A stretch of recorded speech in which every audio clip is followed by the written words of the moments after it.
இப்ப நம்ம எல்லாம் அரசு ஊழியர்கள், அதுல பல்வேறு காம்போசிஷன்ஸ் இருக்கலாம், அது உங்களுக்கு தெரியும், பல வகையா இருக்கலாம். ஆனாலும் நம்ம ஒரு ஓவராலா அரசு ஊழியர். இந்த அரசு ஊழியர்கள் யாரு அப்படின்ற ஒரு கேள்வியை நம்ம எழுப்ப வேண்டியது.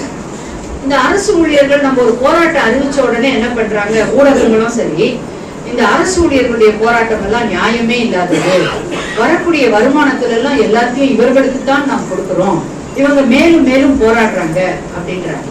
ஆனா இந்த அரசு ஊழியர்கள் யாரு? அவங்க இந்திய குடிமக்கள் தானே.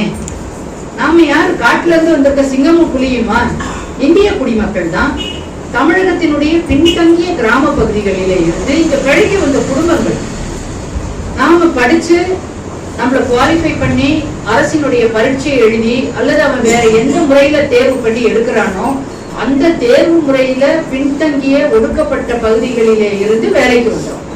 அப்ப எப்படி இந்த அரசு ஊழியர்களுக்கு யார் எல்லாருக்குமே நீங்க செய்றீங்கன்னு சொன்னா, அதே பகுதியில இருந்து வந்த அரசு ஊழியர்களுக்கு செய்வது மட்டும் எப்படி உங்களுக்கு ஆடம்பரமாக தோன்றுகிறது அப்படின்றத நம்ம பார்க்கணும். அப்போ அப்படி ஒரு கருத்து திட்டமிட்டே மக்கள் மத்தியிலே புகுத்தப்படுகின்றது என்பதை நாம் அவர்களுக்கு உணர்த்தி அவர்களை வெளித்தெளிய செய்து நம்மோடு இணைத்துக் கொள்ள வேண்டும். இது நமக்கு ஒரு பெரிய டாஸ்க்.